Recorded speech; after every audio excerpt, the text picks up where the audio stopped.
अस्सलाम वालेकुम। मैं फरमान हैदर चैनल ट्रू के माध्यम से आपसे एक बार फिर रूबरू हूँ।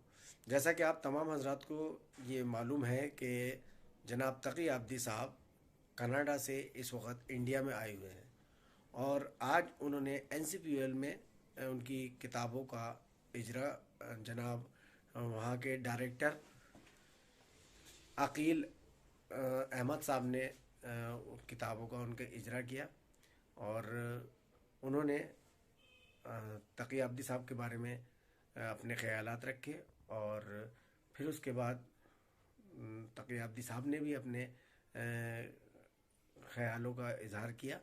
तो मैं आज आपको ये वीडियो डाल रहा हूँ। इसमें एनसीपीएल में जो उनकी किताबों का इजरा हुआ है वो आपके सामने है, आप उसे देखिए और हमारे चैनल को सब्सक्राइब कीजिए, लाइक कीजिए, शेयर कीजिए और जितना हो सके इस वीडियो को आगे शेयर कीजिए। बहुत बहुत शुक्रिया। इसमें 577 रुबाइयात रखी हैं और इसमें मैंने पूरे किताबियात दिए, तो इस वजह से ये मुकम्मिल है, कामिल है, लेकिन फिर नाकिस है। नाकिस इस वजह से है कि मजनून गोरखपुरी जिन्होंने कहा कि फिराक 8 कपारी हैं, यानी ये उनके बचपने के साथी हैं, गोरखपुर के हैं मजनून गोरखपुरी। तो वो कहते हैं कि एक खोपड़ी में 8 ब्रेन है। ये उर्दू का शायर भी है, ये नाखिद भी है, ये अदीब भी है, ये मौलिम भी है, ये मुजाहिद आज़ादी भी है, ये अंग्रेजी का शायर भी है। तो ये 8 ब्रेन रखने वाला शख्स है। तो वो क्या कहते हैं, उन्होंने 24 सोनेट लिखे थे अंग्रेजी में कि उस जमाने में इलाहाबाद का बहुत अजीम उर्दू अंग्रेजी का शायर अमृत साजा ने उसकी तारीफ की थी, वो हमको नहीं मिले। 30 रुबाइयात जो उन्होंने इनकलाबी चीन पर लिखे थे वो हमें नहीं मिले। और इसी दिल्ली से शमा से गड़बड़ गजलें शाया होती थी 1951 से 1957। वो गड़बड़ गजलों के 2 शेर सिर्फ हमें नहीं मिले। तो मैं स्कॉलर्स वगैरह से चाहूंगा कि वो इस तरफ तवज्जो करें ताकि इस तरफ क्या कहते हैं हम पूरी तरीके से वो करें। तो 2-3 शेर सुनाता हूं आपको कि ये फिराक गोरखपुरी के पास मैंने इन 2 किताबों में ये मुताले रुबाइयात में मुकामी थियोरी की जुस्तजू की है। जब ये रुबाइया शाया हुई 1946 में, तो जाफर अली खान असर ने वहां से आपके जो है वो लखनवी तहजीब, इस्लामी तहजीब के आपके नुमाइंदा लोग थे। ये जो तहजीब है ये कल्चर और देवमाला और ये इसकी तहजीब इस आईने में हमको देखना है। ये देखना है कि ये जो गुफ्तगू कर रहा है फिराक किस कल्चर की बात। तो फिराक के पास अर्जियत है, कनेक्ट। फिराक ने अपने एक इश्किया 2-3 मिनट में बात खत्म कर दूंगा।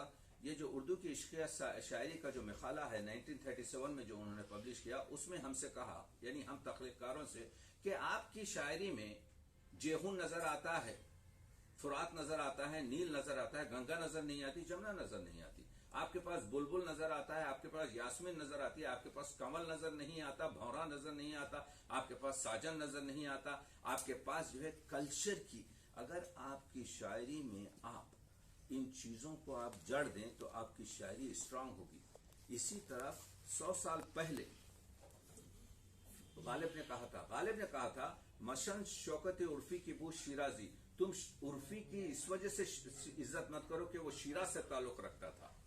मशो असीर जलाली के बूथ खांसारी, तुम जलाली के असीर इस वजह से मत हो जाओ कि उसका खांसार ईरान से ताल्लुक था। बस सोमनाथ ख्यालम दराई बीनी, गालिब करा तुम मेरे सोमनाथ के ख्याल की दुनिया में तो आओ।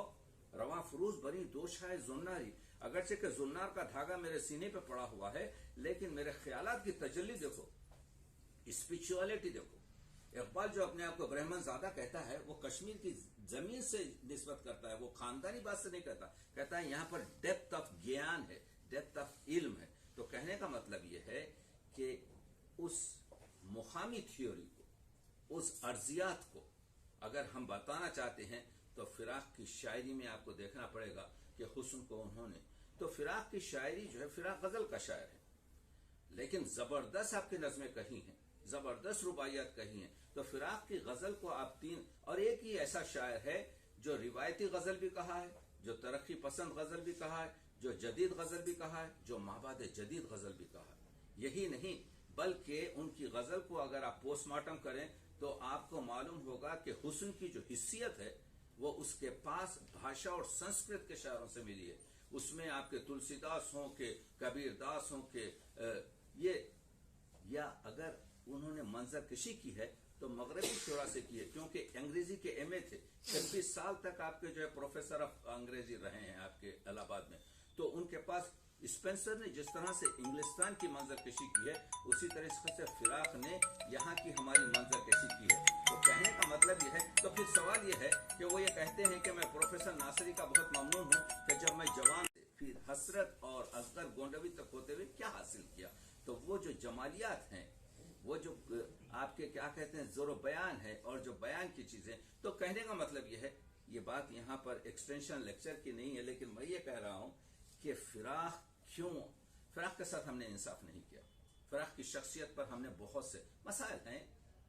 फिराक was not fair with his wife, बिल्कुल, मगर उस पर बहुत सफ़े आपकी, मैंने 120 सफ़े का इसमें मुकदमा रखा, जिसमें उनका जिंदगी नामा है, जिसमें उनके फन पर रिव्यू है, जिसपे मशाहिर और मारूफ लोगों के आरा है। ये तमाम चीजें इस वजह से रखी कि अगर कोई ये एक किताब पढ़ ले जिसका नाम कुल्लियात आपके फिराक है, तो उसको फिर दूसरी चीजों के ढूंढने की जरूरत ना हो। लेकिन आपको 2 महीने इंतजार करना पड़ेगा। मेरी फिराक फहमी जब आएगी, मैंने सिक्के के दोनों रुख बताए हैं, मदा भी है, कदा भी है। क्रिटिक इज दैट, क्रिटिक के मानी ये हैं कि आपको सही तौर पर, ऑनेस्ट तौर पर, सदाकत के साथ मसले को पेश करना है। तो 2-3 शेर सुन लीजिए, क्योंकि वो बहुत आपकी तवील किया कि इस गुफ्तगू के फिराक के मैंने इसमें फिराक के नश्तर किए हैं। कहते हैं, ये जो बहुत खूबसूरत तरीके से है, ये माना जिंदगी है 4 दिन की, ये माना जिंदगी है 4 दिन की, बहुत होते हैं यारो 4 दिन भी। देख रहे हैं आप किस कदर इसमें प्रोग्रेसिवनेस है। एक मुद्दत से तेरी याद भी आई ना हमें, और हम भूल गए हों तुझे, ऐसा भी नहीं। क्या खूबसूरत शेर है। एक उम्र कट गई है तेरे इंतजार में, अभी इश्क का जिक्र कर रहे थे हमारे प्रोफेसर क्या कहते हैं अखिल अहमद साहब। एक उम्र कट गई है तेरे इंतजार में, ऐसे भी हैं कि कट ना सके जिनसे एक रात। किस कदर डेप्थ का शेर है कि, और कहते हैं कि देखिए, ये देखिए कि इस दौर में जिंदगी बशर की, 80 साल पुराना शेर है। इस दौर में जिंदगी बशर की बीमार की रात हो गई है। तो बीमार की रात क्या कॉन्सेप्ट है? बीमार की रात जो है कभी खत्म नहीं होती। बीमार की रात में एक दर्द है, एक बेचैनी है। फिर कहते हैं, गरज के काट दिए जिंदगी के दिन ऐ दोस्त, वो तेरी याद में हो या तुझे भुलाने में। बहुत दिनों में मोहब्बत को ये हुआ मालूम, जो तेरे हिज्र में गुजरी वो रात रात हुई। फिराक ने कहा कि मेरी ज्यादातर शायरी जो है आपकी रात की तारीकी में, इसी वजह से वो कहते हैं कि उसमें आपके सुरमई रंग है, उसमें आपके जो है क्या कहते हैं तारों की झलक है, उसमें नसीम में सहर और बाद सहर और सुबह के मंजर की जो कशी है। कहते हैं जिंदगी क्या है, इसको आ जाए दोस्त सोच लें और उदास हो जाएं। उदास का लफ्ज जो रखा है ये इतना प्योर है, इस वजह से कि भरत मुनि ने, जो संस्कृत का सबसे बड़ा आपके जो है आलिम है, यानी जज्बात में, वो जो रसों में जज्बात को तस्लीम करता है, वो मुसलसिल यही कहता है कि सबसे ज्यादा शिद्दत इस दुनिया में जज्बे गम है। हमारी जिंदगी जो है ना, खुशी तो सिर्फ तारों की तरह से छलकती है और चले जाती है, लेकिन तो जो भूलती भी नहीं, याद भी नहीं आती, तेरी निगाह ने क्यों वो कहानियां ना कहीं। तो आप देख रहे हैं गजल का अंदाज, गजल की रिवायत के साथ। वो दूसरी जो अहम चीज मैंने इसमें की, क्योंकि मेरी लाइब्रेरी में तमाम आपके जो है नॉर्मल और पुराने ऑथेंटिक आपके मजमुए थे, तो मैंने इसमें सेहत मतन की आपके बड़ी चीज की। जरा विसाल के बाद आईना तो देख, कई जगह छपा हुआ है शबे विसाल के बाद आईना तो देख है दोस्त, नहीं, शबे विसाल गलत है। शबे विसाल से शेर महदूद हो जा रहा है। शबे विसाल से शेर जो है आपके चूमा चाटी की शायरी की तरफ जा रहा है। शबे विसाल से मसला बहुत ही, जरा विसाल के बाद आईना तो देख है दोस्त, तेरे जमाल की दोशीज़गी निखर आई। यहाँ पर विसाल के जो मानी है तसव्वुफी तौर पर लिए गए हैं, यानी आशिक के लिए माशूक का ख्याल विसाल है। जैसे हम कहते हैं कि हजरत निजामुद्दीन का विसाल हो गया, समझे ना, शबे विसाल के मानी कुछ और भी हो जाते हैं। तो सेहत मतन बहुत जरूरी है। दोशीज़गी यहाँ पर वर्जिनिटी जो इस्तेमाल किया है वो इब्हाम के तौर पर इस्तेमाल किया। सनत इब्हाम में हर लफ्ज को, एक चीज फैज ने कही थी कि मैंने लफ्ज को इस्तियारा बनाना गालिब से सीखा। तो यहाँ पर अल्फाज पे नहीं जाना पड़ता है। बस आखिरी खत्म कर रहा हूं कि ये कहते हैं, मेरे आगोश से उठकर कभी आईना देखा है, शहर को और बढ़ जाती है कुछ दोशीजगी तेरी। तो मानी जो होते हैं और हमारे पास जो मानी शायराना है उसको उसी तरीके से लिया जाए। और मोमिनो लाख जन्नतें कुर्बान एक बच्चे की मुस्कुराहट पर, उसी तरीके से कहते हैं। हम जब कॉलेज में थे तो कुछ खुश रूह जो लड़कियां होती थी तो ये लड़के उनके पीछे पड़ जाते थे। अब लड़कियां परेशान, आपके क्या करें, ये तो छोड़ता ही नहीं है मुसलसल। तो मुस्कुरा कर एक आध चीज कह देते थे तो वो उसके लिए सुकून हो जाता था। उसको मेहरबानी कहते थे कि माशूक ने मेहरबानी को मोहब्बत नहीं कहते हैं दोस्त। देख रहे हैं आपके क्या शेर है। मेहरबानी को मोहब्बत नहीं कहते हैं दोस्त, आह अब मुझसे तेरी रंजिशे बेजा भी नहीं। वो जो लड़ाई झगड़ जो आशिक और माशूक में होता है ना, वो शिकवा शिकायत जो होती है वो असल मोहब्बत है। मेहरबानी करके कोई अगर मुस्कुरा दे तो वो आपके जो है, तो ये नुकात जो है। तो हसन अस्करी ने बहुत सही कहा कि फिराक ने उर्दू अदब को ताजा आशिक और ताजा माशूक दिया। आखिरी शेर जिस पर मैं तमाम कर रहा हूं, जो जहर हिलाहल है अमरुद भी वही, लेकिन मालूम नहीं तुझको अंदाज हैं पीने के। और आगे कहते हैं, आने वाली नस्लें तुझ पर फख्र करेंगी हम असरो, आने वाली नस्लें तुम पर फख्र करेंगी हम असरो, जब ये ध्यान आएगा उनको तुमने फिराक को देखा है। बहुत बहुत शुक्रिया। फिराक की शायरी और फ्यूचर में शायरी कभी यानी हिज्र की शायरी, फिराक की नहीं, हिज्र की शायरी जो है अब नापैद हो जाएंगी। इसलिए कि पहले महबूबाएं छतों पे नजर आती थी और आजकल दाएं बाएं नजर आती हैं। बस ये सब गनीमत है। तो ये बात है। और मैडम जो है वो शुक्रिया अदा करेंगी, कौसर यादानी मैडम। आपने सर नहीं कह दिया कि जिन्नात की अदब है, ये अदब के जिन्नात हैं ये।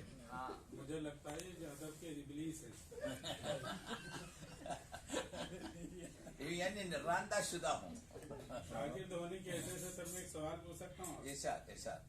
क्योंकि भाई पेशे से तो पता चला कि आप मेडिकल साइंस के डॉक्टर हैं, लेकिन पूरी दुनिया जानती है कि आप अदीब हैं या अदब के शागिर्द हैं।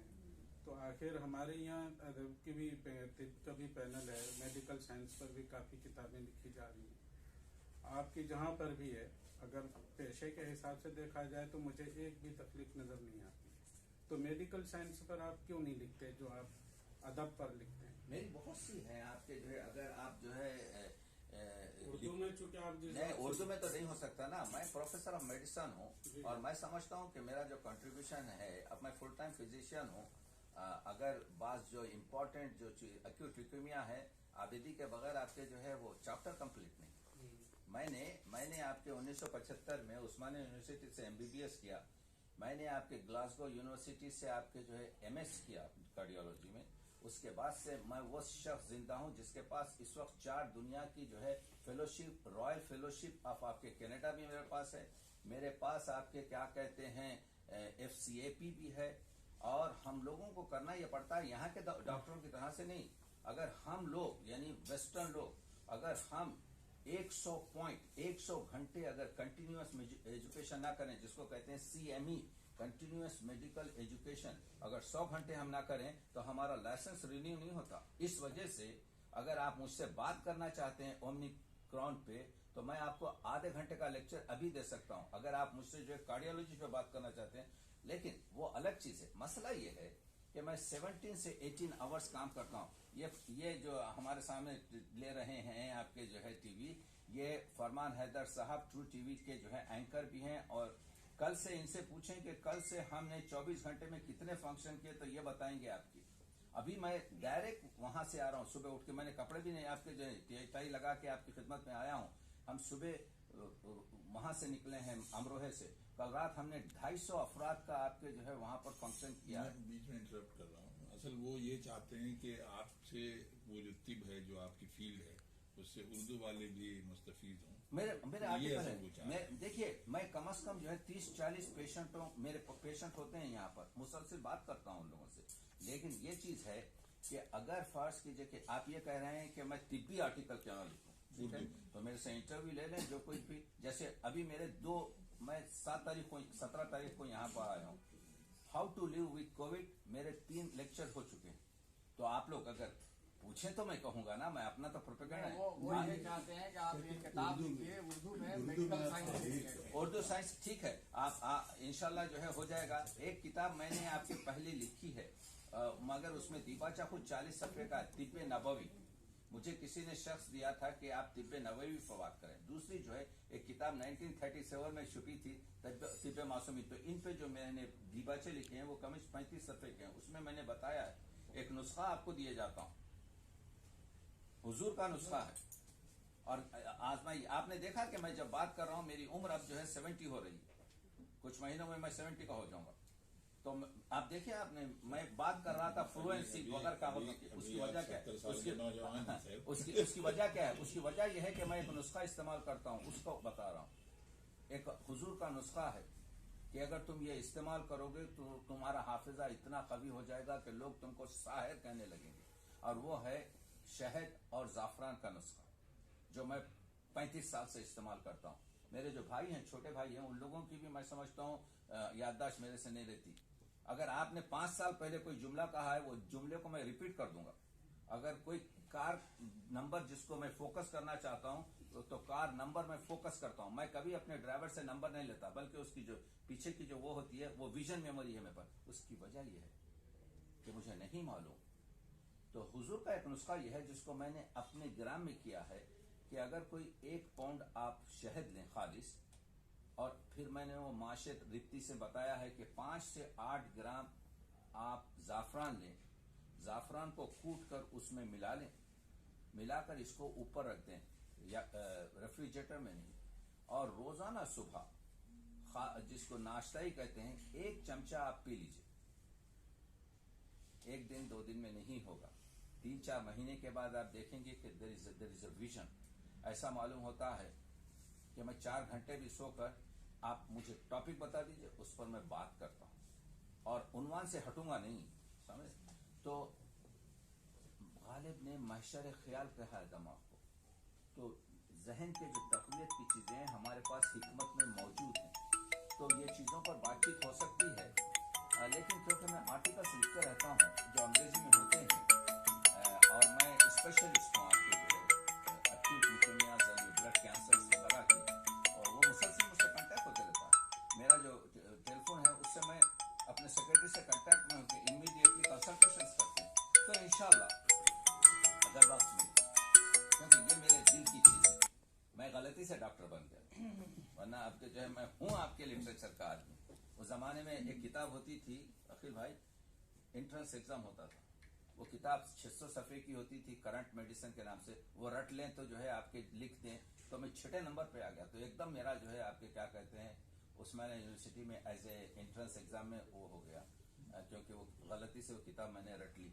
वरना मैं तो लिटरेचर का आदमी हूँ, माश के लिए बहरहाल आपके जो है डॉक्टर बन गया हूँ।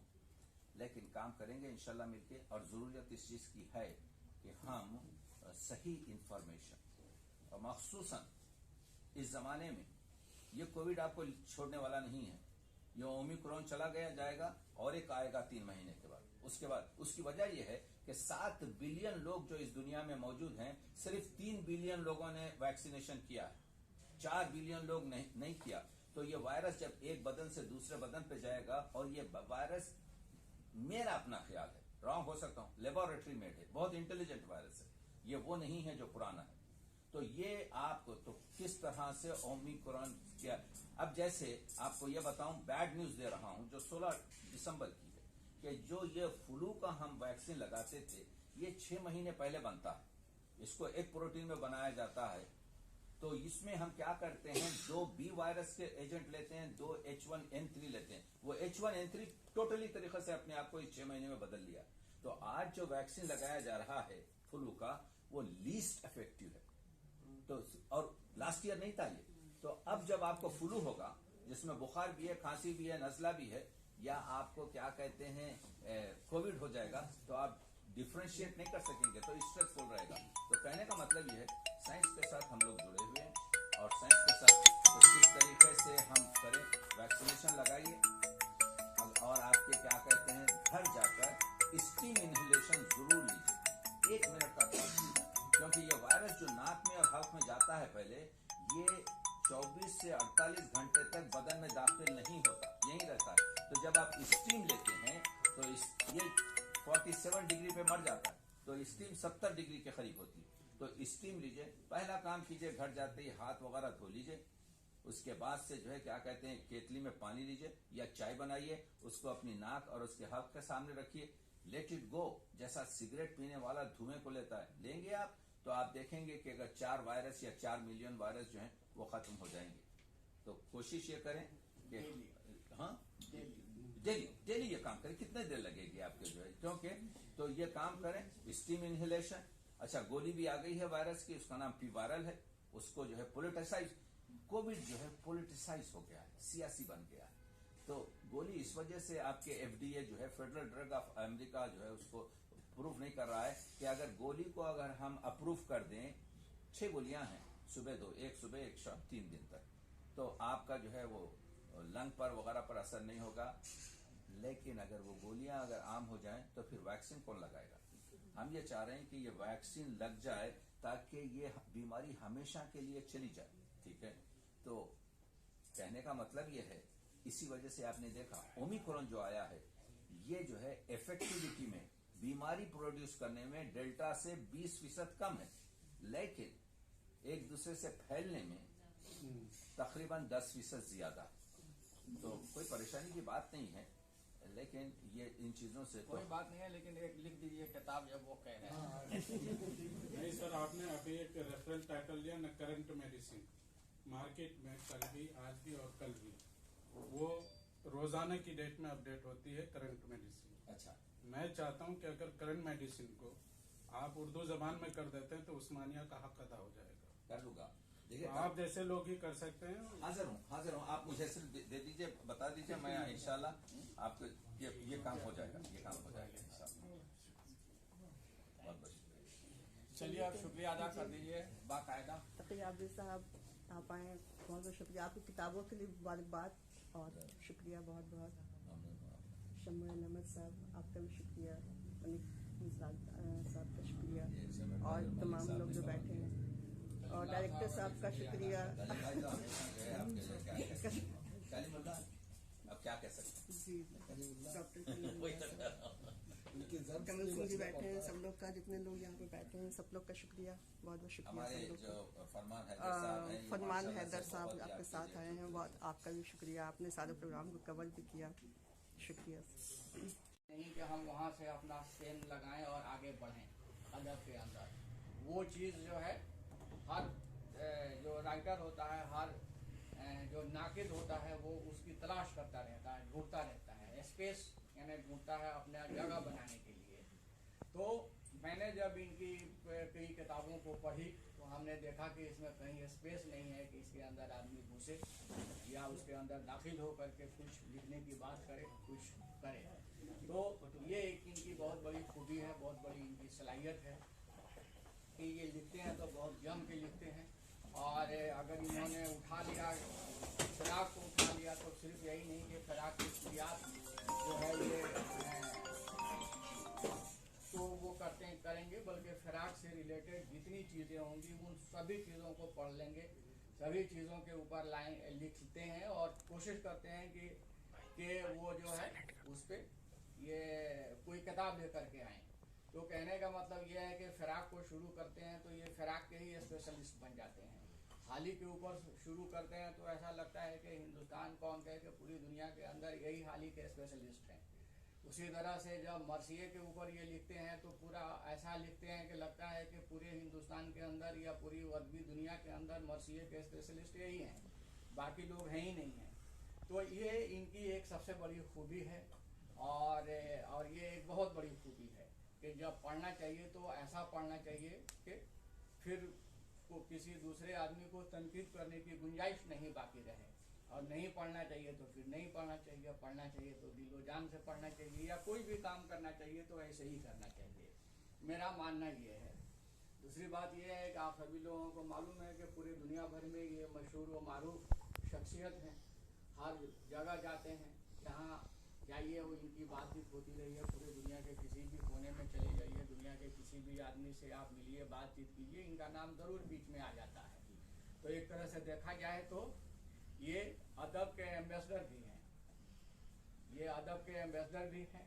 और इनकी वजह से जो है वो जितनी नई बस्तियां हैं हिंदुस्तान से बाहर, उर्दू की जो नई बस्तियां हैं, उन बस्तियों में भी इनकी मौजूदगी हमेशा मौजूदगी का एहसास होता है। हर जगह इनकी बातें चलती है, हर जगह इनको बुलाया जाता है। तो ऐसी शख्सियत हमारे बीच यहाँ पे मौजूद हैं। तो इनकी किताबें हैं यहाँ पे। आइए खड़े होइए आप लोग।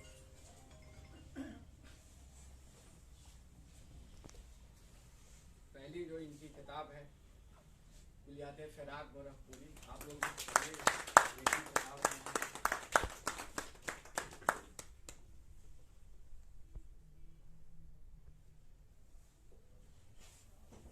इनकी दूसरी किताब है मुतालिया रुबाई फिराक गोरखपुरी।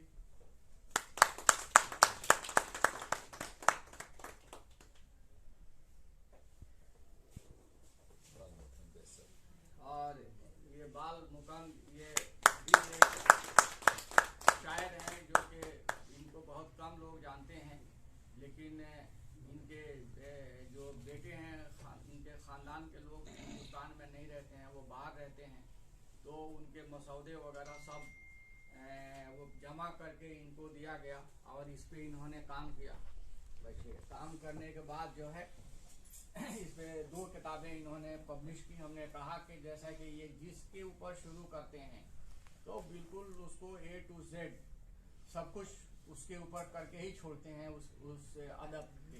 तो ये इनकी ख़ास खूबी है। तो एक ये किताब है, एक और किताब है जो कि कहाँ पे कल इंडिया सेंटर में गुलिस्तान हिंद के नाम से इन्होंने एक किताब लिखी है। वो भी जो है वो उसकी बुक रिलीज कल होने वाली है।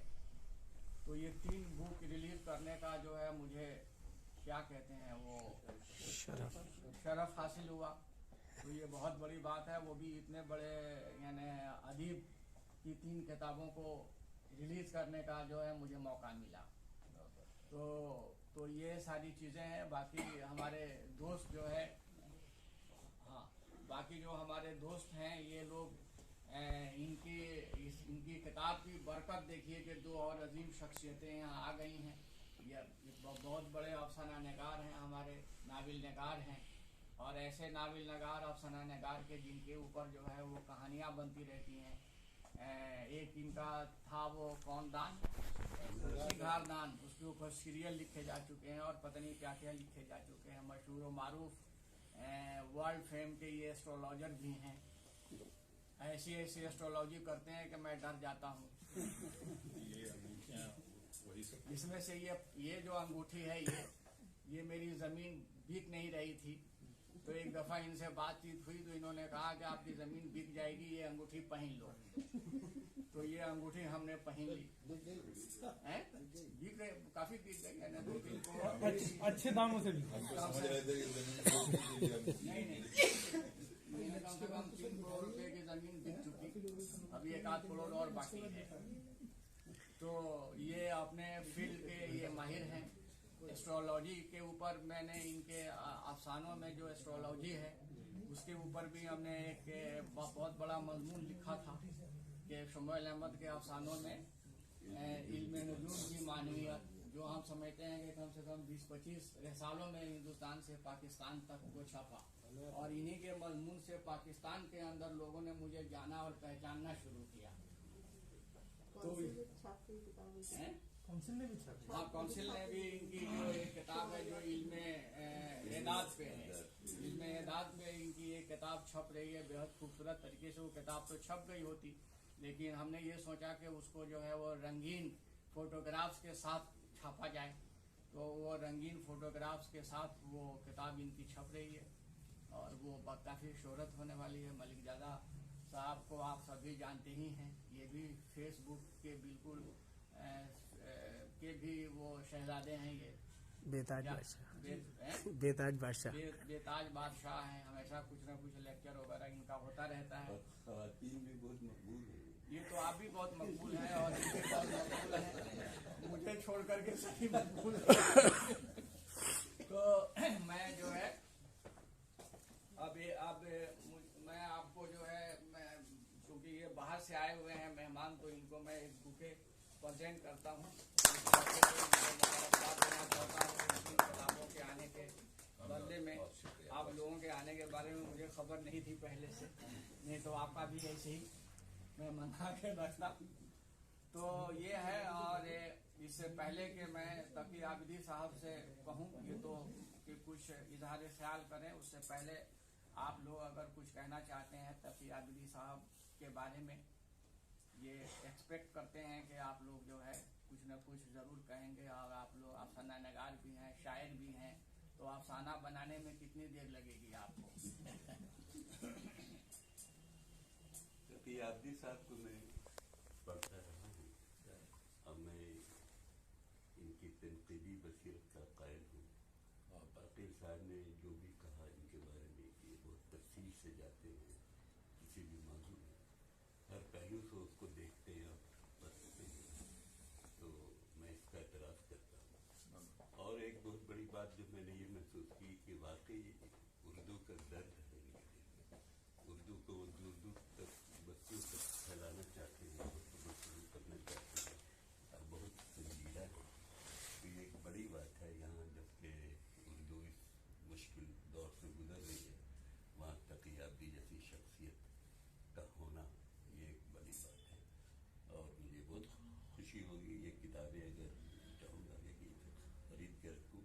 खासकर फराक गोरखपुरी पर जो इन्होंने काम किया है वो काबिल मुताबिक काम है।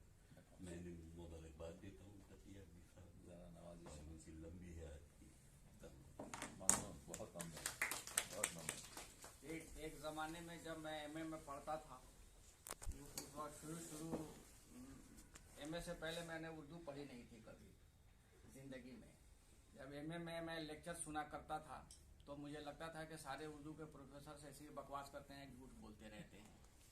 झूठ इसलिए बोलते रहते हैं कि वो ज़हीर अहमद सिद्दीकी हमें पढ़ाया करते थे, जो है वो मोमिन खान पढ़ाते थे।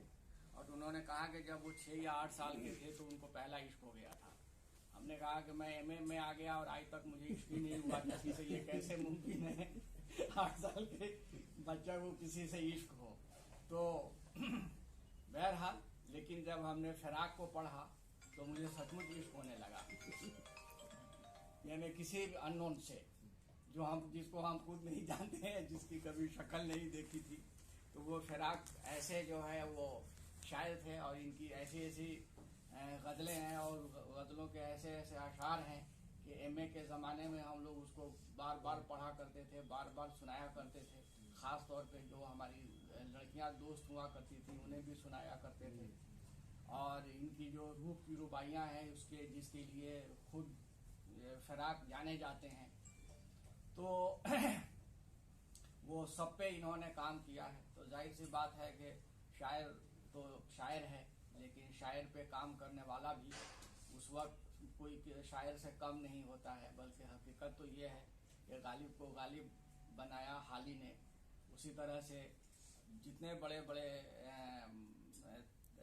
तख्लीक़कार हैं, उन तख्लीक़कार को अगर एक काबिल मिला नहीं होता कोई नाकिद, तो इतना बड़ा वो तख्लीक़कार नहीं होता शायद। और बेशुमार ऐसे तख्लीक़कार हैं, अभी भी हैं, कि जिनको आज तक कोई जानता नहीं है, उनको कोई बड़ा नाकिद नहीं मिला, कोई काबिल नाकिद नहीं मिला, तो वो अभी दबे हुए हैं, वो गर्द में हैं। तो ये इनकी रूह जहाँ भी होगी, फिराक गोरखपुरी, इनकी रूह कहीं ना कहीं होगी। और ये भी मुमकिन है कि किसी आदमी के अंदर हो, जैसा कि ये है कि वो रीबर्थ होती है। तो फिराक गोरखपुरी सर का रूह वही हो, वो उन्हीं का रूह हो सर। तो जिन्नात तो वैसे भी हैं। नहीं, उस हिसाब से तो अगर हम कहेंगे तो ना जाने कितने शायरों और कितने अदीबों की रूह इनके यहाँ होगी। सबसे पहले तो मीरानी की रूह यहाँ पे होगी। हाँ, अब आप बोलिए। मौजूद हज़रात, जो उर्दू की नई बस्तियां हैं वहाँ तक हो सकता है बहुत से लोग ना गए हों, लेकिन मैं तकरीबन उर्दू की नई बस्तियों तक हिंदुस्तान से लेके इंग्लिस्तान से लेके और गल्फ़ वगैरह हर जगह हो आया हूँ, मुशायरों के हवाले से हर जगह गया।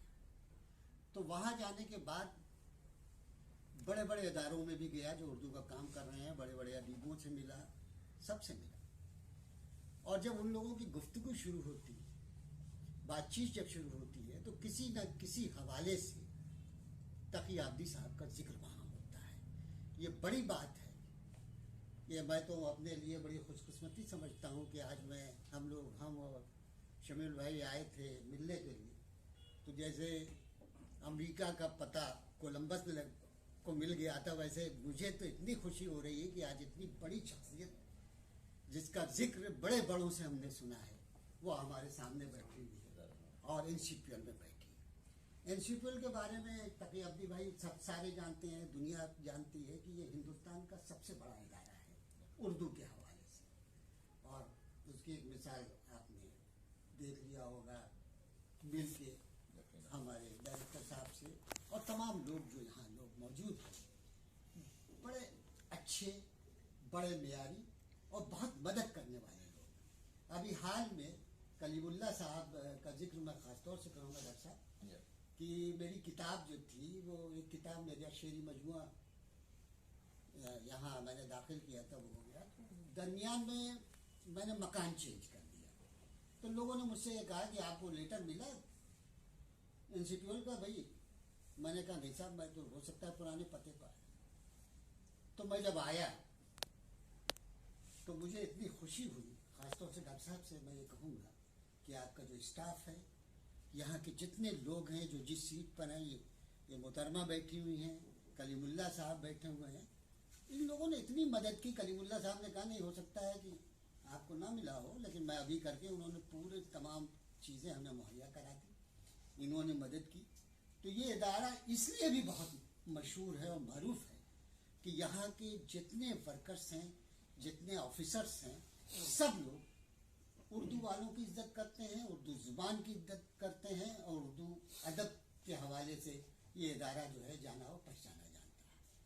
तो ये हम सब लोगों के लिए खुशी की बात है कि आज इतनी अहम और इतनी बड़ी शख्सियत जिसकी पूरी दुनिया में अपने मतलब कहीं कोई मजमून लिखेगा तो इनको हवाले में इनको कोट करेगा, कहीं से कुछ सिलसिला होगा, 10 बड़े अदीब बैठेंगे तो जब गुफ्तगू होगी साहब इस पर कौन अथॉरिटी है, अरे साहब उन्होंने किताब लिखी है, उस किताब की तलाश किया जाए, वहाँ से कुछ ना कुछ इनके बारे में मिल जाएगा। तो ये इतनी अहम शख्सियत है और बिलाशुबा ये हमारे लिए बड़ी खुशबख्ती की बात है कि आज तकी आब्दी साहब को मैं अपने सामने देख रहा हूँ। बहुत बहुत शुक्रिया। और भी कोई फरमाना चाहते हैं? यहाँ पे कई और भी देख रहे हैं कि प्रोफेसर हजरात बैठे हुए हैं, नदीम साहब हैं, अहमद इम्तियाज साहब हैं। हम मुबारकबाद देते हैं इनकी किताबों के इजरा के सिलसिले में। बहुत बहुत मुबारकबाद। इनकी एक मैं और तो बहुत अहम किताब है फैज़ फहमी के ताल्लुक से। फैज़ पे भी मैं वो पूछने वाला था, फैज़ वाली किताब भी आपकी? जी हाँ, फैज़ फहमी और आपके क्या कहते हैं बाक़ियात फैज़। बाक़ियात फैज़ मैं सिर्फ शक्ल दिखा देना चाहता हूँ, जरा खोल दीजिए। बाक़ियात फैज़ देखिए, बहुत उम्दा छपी। ये किताब यूँ समझिए कि शाया भी हुई और मुझे कहा गया कि क्योंकि मैं किताबों के उससे कोई कंसर्न नहीं रखता कि उसकी क्या कीमत होती है। ये बाक़ियात फैज़ है जो मेरी तीसरी किताब है, जिसको आपके जो है इसमें हमने जो कुछ भी बाकी था, बहुत से शेर जो गालिब फैज़ के शामिल नहीं हुए लेकिन उनके पहले उसमें थे, तो ये पूरी कलर हमने इसमें रखी है। इसमें सादिक़ीन की पेंटिंग से लेकर उनके अलिस के खतूत वगैरह तो ये किताब अपनी जगह पर एक मुकम्मल किताब है।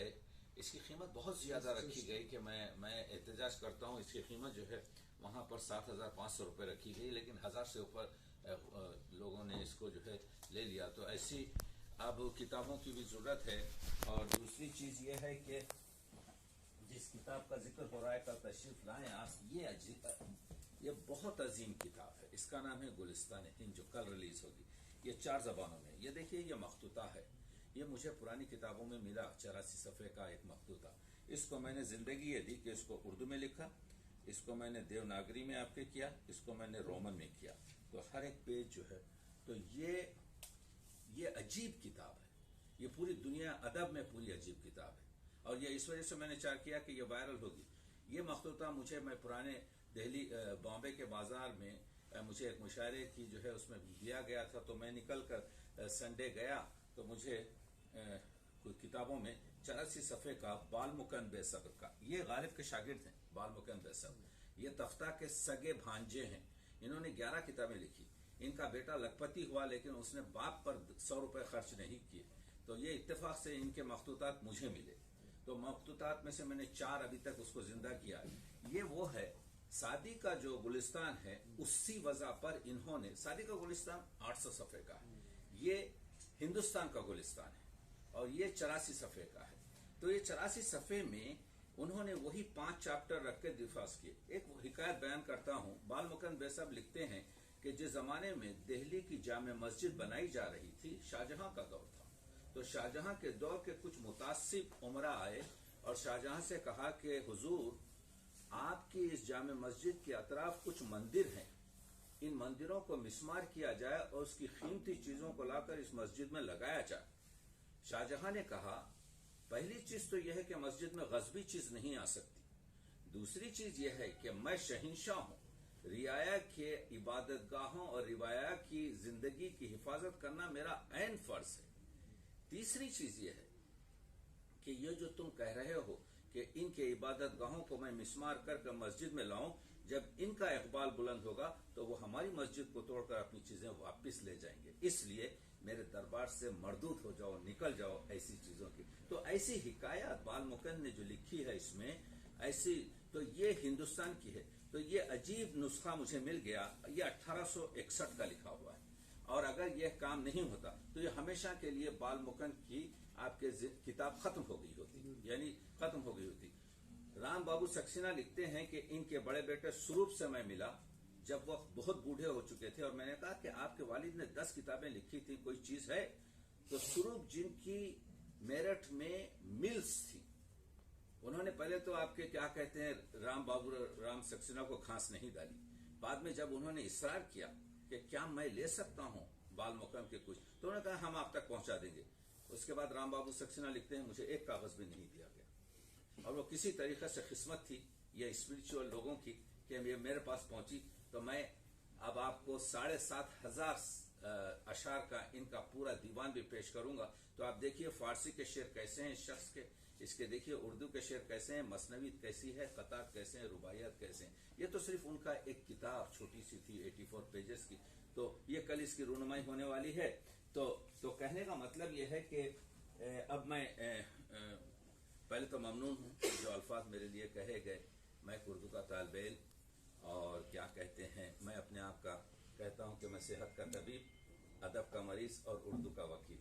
आपने जो फरमाया, आपने जो फरमाया, आपने जो फरमाया, और दोस्तों ने जो फरमाया, यकीनन 1903 में उर्दू तरक्की बोर्ड बना, और अब वो तरक्की यूँ समझिए कि स्पायरल शेप में जाती है, कभी नीचे कभी ऊपर। लेकिन उर्दू की जो नई बस्तियां हैं उसमें जज्बा है, उसमें ज़ौक़ है, उसमें शौक़ है, लेकिन हमारे पास तजुर्बा नहीं है। आप लोगों की जो है तजुर्बा किताबों में नहीं मिलता, तजुर्बा बात सफ़ीद करने से मिलता है। तो तजुर्बे की ज़रूरत है कि हम लोग इस ज़ौक़ और शौक़ और हमारी टेक्नोलॉजी से किस तरीके से उर्दू को 21वीं सदी और इस ग्लोबल विलेज की जो मसाइल हैं कि बड़ी ज़बानें छोटी ज़बानों को ख़त्म कर देंगी, सरवाइव करें। ये जो आपकी खिदमत में है, ये पहली मर्तबा दुनिया में पेश हो रहा है। वैसे तो 20 से ज़्यादा दीवान, मजमुए, खुलिया शाया हुए, लेकिन आपने देखा कि मैंने छोटा सा इसमें कामिल लिखा है। हुआ ये कि फैज़ फहमी के बाद मैंने काम शुरू किया फिराक फहमी पर। फिराक पर अब इस वक्त जिंदा लोगों में मैं वो शख्स हूँ जिसने सबसे ज़्यादा मज़ामीन फिराक पर लिखे। मेरे 34 मज़ामीन अभी तक लिखे जा चुके हैं और मैं फिराक फहमी पहले पेश करना चाह रहा था, लेकिन कुछ ऐसा मसाइल बने कि मैं पहले दूसरी चीज़ें पेश किया।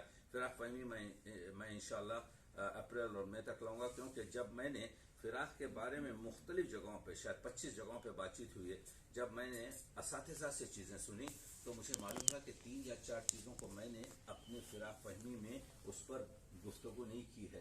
तो अब मैं 5-6 आर्टिकल और लिखूंगा एक आध महीने में। और तो ये फिराक फहमी ये है कि अभी तक आप अगर जितने भी मजमूए देख लें उसमें ज़्यादा से ज़्यादा 235 गज़लें आई हैं, इसमें मैंने 608 गज़लें रखी।